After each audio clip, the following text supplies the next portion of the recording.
देखिए बड़ा प्रश्न ये है हो गया आपका कि चाहे वो नीट हो या अन्य ऐसे एग्जाम्स हो जहां पर पेपर लीक के मामले हैं, इसको दुरुस्त तो आपकी सरकार को करना है।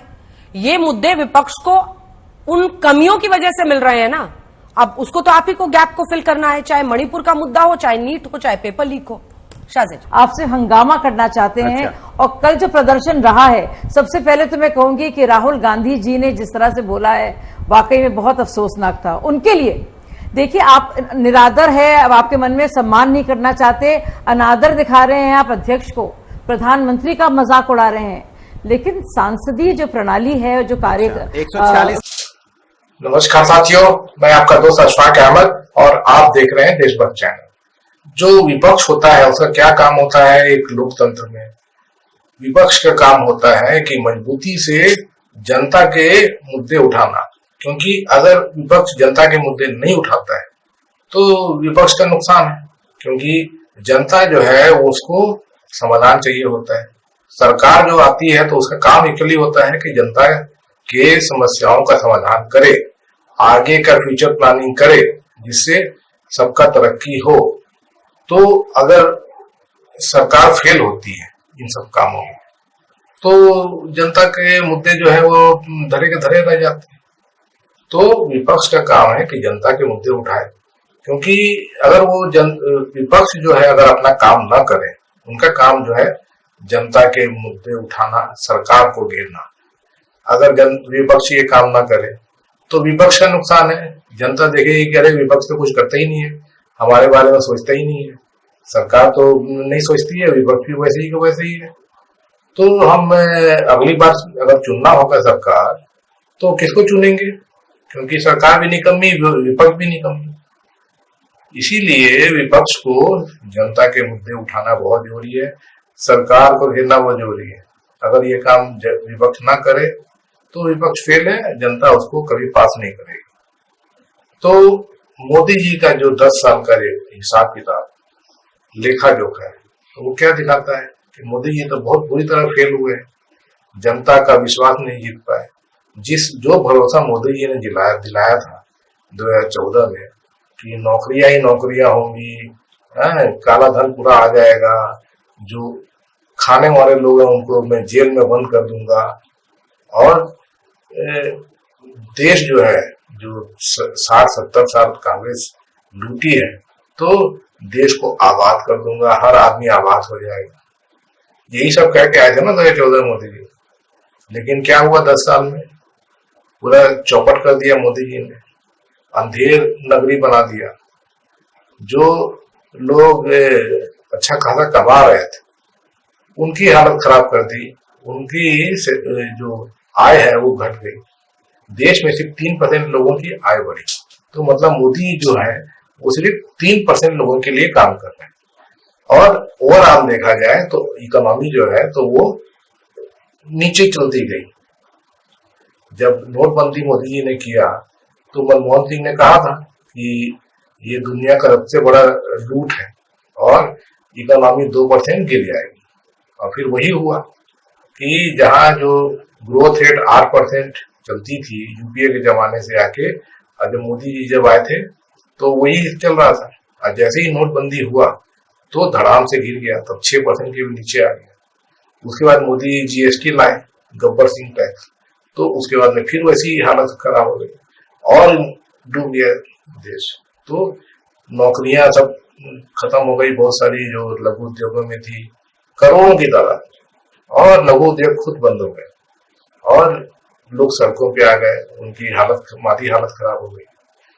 अब घर चलाने के लिए उधारी लेके चलना पड़ रहा है बहुत सारे लोगों को। और इतना ही नहीं, 2 मार तो मोदी जी ने मारा, फिर तीसरा मार क्या मारा? लॉकडाउन। तो लॉकडाउन में तो सबको ताले के अंदर बंद कर दिया, घर से आप निकल नहीं सकते, कुछ काम धंधा कर नहीं सकते। तो ऐसी हालत हो गई कि फिर से पूरा चरमरा गया इकोनॉमी। और उसके बाद में आपने देखा कि -30% इकोनॉमी चली गई थी।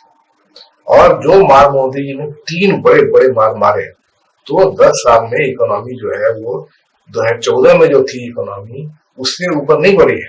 भले ही रुपए के हिसाब से दिखा देंगे कि भाई इतना ग्रोथ हो गया, लेकिन रुपया तो खुद गिर गया है ना डॉलर के मुकाबले। तो मतलब वही के वही है। कुछ मतलब कि 10 साल पूरे मोदी जी ने चौपट कर दिया। और जबकि यूपीए का 10 साल में ग्रोथ कहाँ पे कहाँ पहुंच गया था, जो इकोनॉमी जो थी वो 3 गुना बढ़ गई थी 10 साल। और नौकरियां की बहार थी, क्योंकि इन्वेस्टमेंट जो आते थे प्राइवेट सेक्टर के बहुत, और सरकारी नौकरियां जो थी तो वो तो चली रही थी।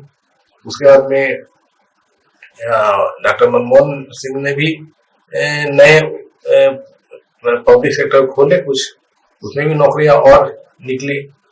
तो इस तरीके से अच्छा अर्थव्यवस्था चल रहा था। अब वही अगर चलता रहता अभी 10 साल और, तो फिर इंडिया चाइना के बराबरी करता होता, नौकरियां ही नौकरियां होती और देश खुशहाली की तरफ बढ़ता हो।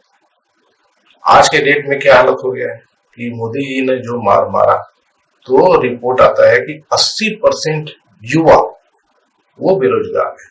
बेरोजगारी का जो डेटा दिखाते हैं, तो उसमें क्या है, जो पुराने लोग जो पहले से लगे हुए हैं नौकरियों में, तो उनकी नौकरियां लगी हुई हैं, कुछ छूट गई, लेकिन वो लगी हुई है, तो इसीलिए उनकी बेरोजगारी दर कम है। और लेकिन युवा जो है उनको तो नौकरी मिल ही नहीं रही। ऐसी हालत हो गई देश की। अब बताइए कि जिस देश का 80% युवा बेरोजगार हो, उस देश का क्या हाल होगा। मोदी जी जब आए थे तो बोलते थे कि दुनिया में सबसे ज्यादा यंग लोग, जवान हमारे देश में है, ये हमारा कैपिटल है और ये हमारे तरक्की का चाबी है। लेकिन वही युवा अगर रोजगार नहीं पाता है, तो वो तो पूरा देश को ही तबाही की तरफ ले जाएगा। अब बेरोजगार युवा क्या करेगा बताइए। वही चीज हो रहा है। सरकारी नौकरियां ऐसे भी कम होती जा रही हैं, और जो है तो मोदी जी भरते नहीं है। हर जगह वैकेंसी 5-5, 6-6, 7-7 साल से भर ही नहीं गए। रेलवे में एक भी नौकरी नहीं भरी गई है पिछले 6-7 साल में। और भी जितना भी सब 30 लाख पद खाली हैं सरकारी नौकरियों में, उनकी भर्ती होती नहीं है। परीक्षा होता है तो पर्चा फूट जाता है। और अब तो देखिए, तो जिन लोग आगे की पढ़ाई करना चाहते हैं, मतलब 12वीं के बाद में जैसे डॉक्टर बनना चाहते हैं, इंजीनियर बनना चाहते हैं, कोई प्रोफेशन के लिए, तो जो नीट का एग्जाम है और IIT का जो एग्जाम होता है, जेई और भी दूसरे एग्जाम होते हैं, सब में धांधली हो रही है। और जो बच्चे हैं वो बर्बाद हो रहे हैं, उनके परिवार बर्बाद। और ये सब मोदी जी का किया होता है। ऐसा पहले होता था क्या यूपीए के जमाने में कि मेडिकल के एग्जाम का पर्चा फूट गया तो इंजीनियरिंग का एग्जाम का पर्चा फूट गया, ये पहले सुनते थे। अब लेकिन तो रोज का धंधा हो गया। और जो भर्ती का भी जो पर्चा फूटता है, पहले कहाँ फूटता था, अब तो हर पर्चा फूटता है। तो ये पर्चे कौन फुड़वाता है? मोदी जी फुड़वाते हैं, क्योंकि सरकारी नौकरी देना नहीं चाहते हैं, क्योंकि सरकारी नौकरियों में आरक्षण देना पड़ जाता है ना। तो उससे अच्छा है कि नौकरी में भरो नहीं और सरकारी उपक्रमों को बेचते जाओ, तो ना रहेगा सरकारी तंत्र, ना रहेगा नौकरी, ना रहेगा आरक्षण। क्योंकि आरएसएस तो चाहती नहीं आरक्षण, वो तो खिलाफ है इसके। मोदी खिलाफ है आरक्षण के। तो ये जो देश का जो हालत है, ये मोदी जी का किया हुआ है। इसके अलावा जो महंगाई जो है वो भी मोदी जी का है कि इतना ज्यादा जीएसटी लाभ दिया है, तो सीधे गरीबों से आप मोदी जी जेब से पैसा निकाल लेते हैं हर चीज पे।